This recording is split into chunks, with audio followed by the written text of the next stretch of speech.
Juan Kapitulo 6, versikulo 35.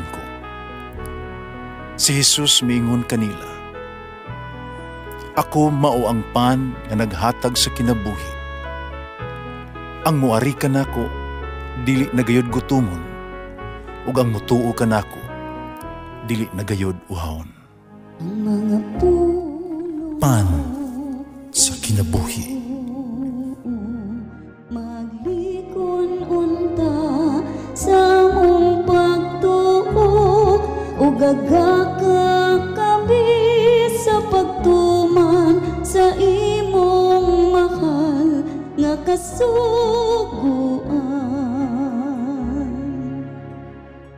Ang ginawa kaninyo. Santos Ebanghelyo sumala ni San Juan. Kumani ini mibalik si Jesus pagtabok sa lanaw sa Galilea.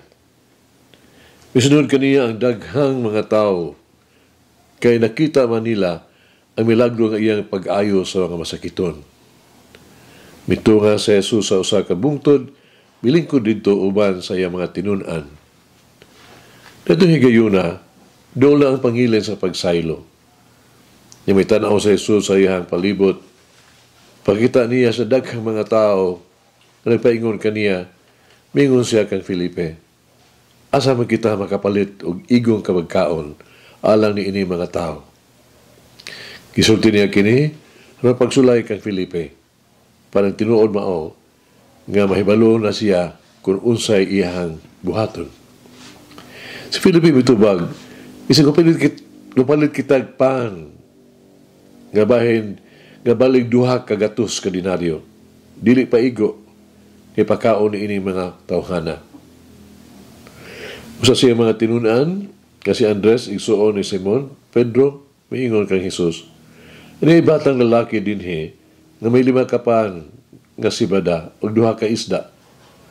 Pag-unsa man kini alang ni ining tanang tao.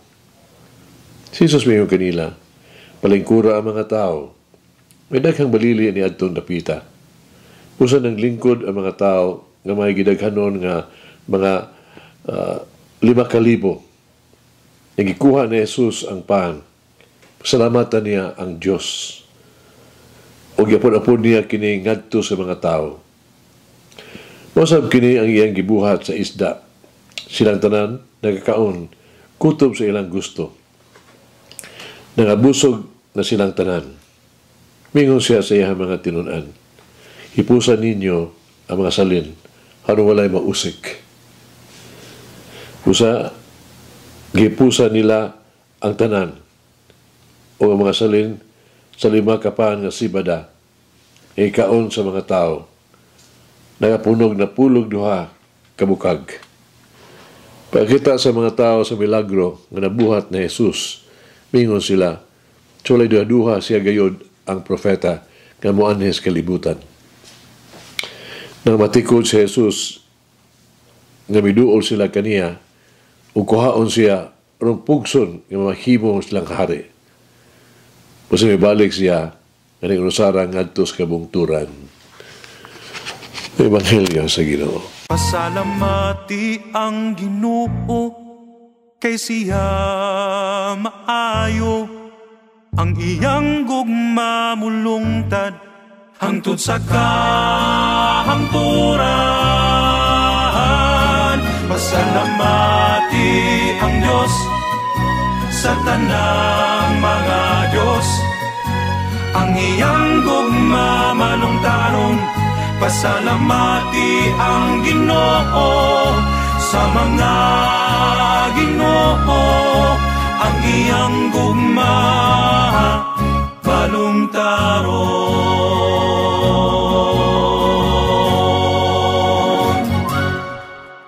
Sa pagkakita ni Jesus sa dakong panon sa katawhan, nangutaan na sa Jesus sa mga tinunan kung asa tayo makakuha og pagkaon o ipakaon ng mga tawhana.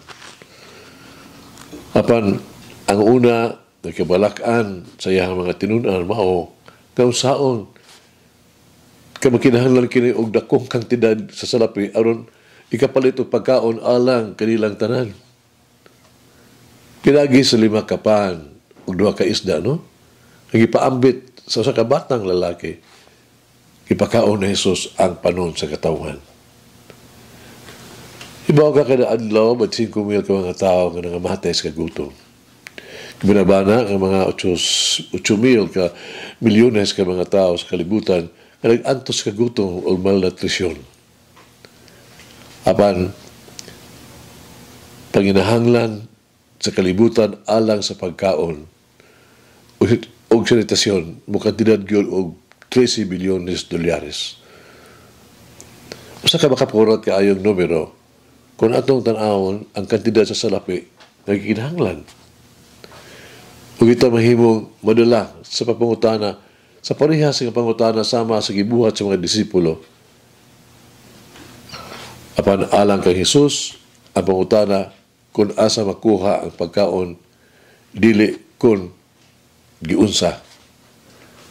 Kung saon kini, ang mga tao sa buong kalibutan, mugasto mga rigkapin, 13 ka bilyones, ka dolyares, kada tuig para lang sa pagpahumot.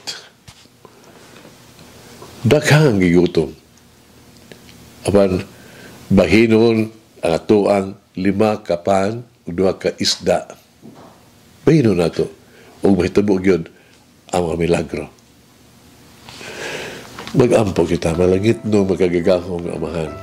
Salamat ako karong adlaw sa munda kong gasa ni Jesucristo na may gugmaon mo ako pag-ayo sa imuhang ipadala nga imuhang bugtong anak aron mabuhi o mamatay alang sa akong mga sala.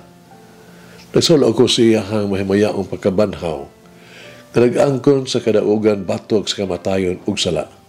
Hinaot na mamatay ako sa matag adlaw sa akong sala.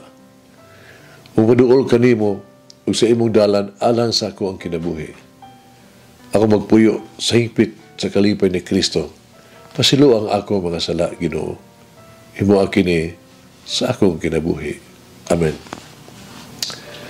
Oh Mary, teach me to be like the young boy with the loaves, to put childlike trust in the power of the Lord. Mulangin ang Diyos magagahong sa tanan. Amahan, Anak, Espiritu Santo. Amen.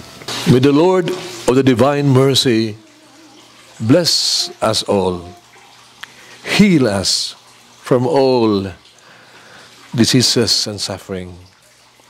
Ayun unta niya kita, tanang mga sakit na sa lawas o sa kalag, body and soul. In the name of the Father, the Son, and of the Holy Spirit. Jesus, I trust in you. Amen. Whoever eats the bread of life will never hunger, says the Lord.